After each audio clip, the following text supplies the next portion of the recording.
biggest South Sudanese comedian in Africa. Give it up for AK Dance. Nairobi, Kenya. What's up? You guys are all here. Who's home? You're all here. Ladies, what's up? What's up? What's up? Can we talk about the smile now or later?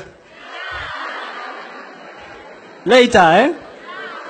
You guys are good. My name is AK Dance, and I'm the biggest stand-up comedian from South Sudan.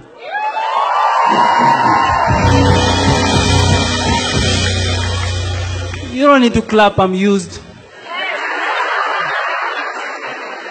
But there's actually no food in South Sudan. People are struggling with hunger, so the rest of the comedians are small, making me the biggest.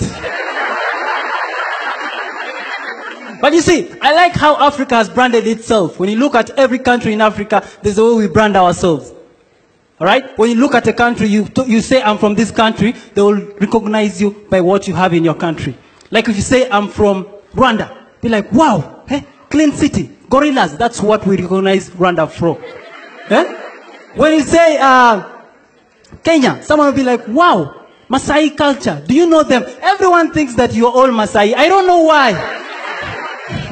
That's how they recognize Kenya. You speak about Uganda, like, wow, Museveni.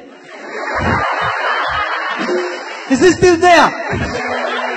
Now, I noticed that my country is so weird because what we are recognized of is funny, actually. When I meet someone, I'm like, hey, hello, how are you? I'm from South Sudan. They're like, oh, war.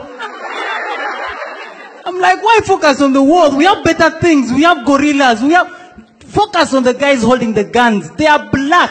That is a good modeling prop. Do you know how much money a black person can make in America? Focus on beautiful things. All right? But you see, I like how embassies work. Embassies. Sir, do you know what an embassy is?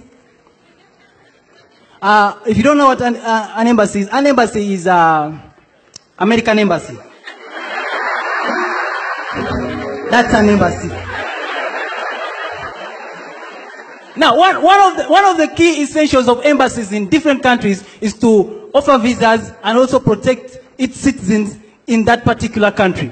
For example, right now in Uganda, there's an embassy of Kenya in Uganda. In case there is war in Uganda, the citizens of Kenya can run to the embassy and they are helped out. Now, my country, South Sudan, is so insecure to an extent that we have an embassy of South Sudan in South Sudan itself.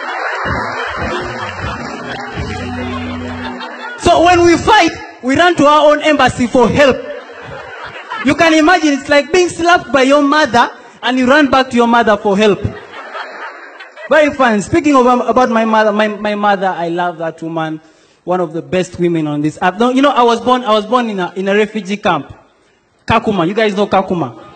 In the Turkana region. Turkana. You guys know that. You know, one thing about when you're born a refugee, it's like when you're born HIV positive.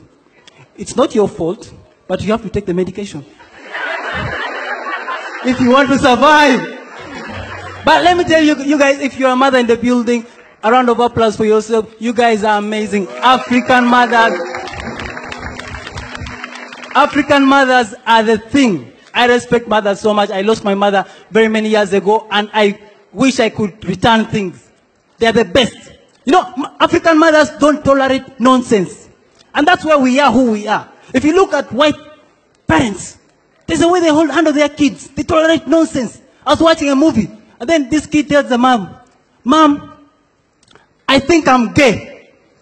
Then the mom is like, oh, my son. Oh, my God. It's okay. We shall go through this together. Together? What African mother says that nonsense?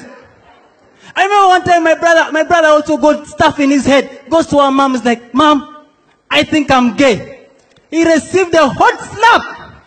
And you know, African mothers slap you, leave you to sort yourself out, and they go and do other things. Then they come back when you've already processed the slap.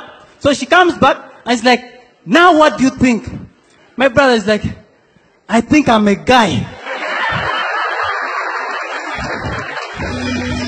My mom is like, just as I thought. Now go and wash the water. They always give you what to do after beating you. Very funny. But you see, but my mom was so economical, she would account for everything. Everything you do, she asks you, who will pay for it? Finds you reading books at night. It's like, when are you doing exams? 2 months from now. And you're wasting my electricity. Read during the day. Who will pay for this electricity? Finds you bathing. It's like, you bathed yesterday, you're bathing again. Are you competing? Who's going to pay for this water? So one time we were in church, and then she tells her stories to the pastor. You know, pastor, I'm badly off with these kids. These kids are hard. It's a struggle. Please pray for me. Then the pastor is like, okay, fine. Kneel down, I pray for you. Pastor starts praying for my mom. Like, woman, today you're in the house of God. God is going to bless you. God is going to protect you. In fact, God is coming to your house. My mom was like, pastor, wait. Who will pay for his transport? And how many of them are coming? Is he coming with Gabriel? That guy impregnates people. I don't want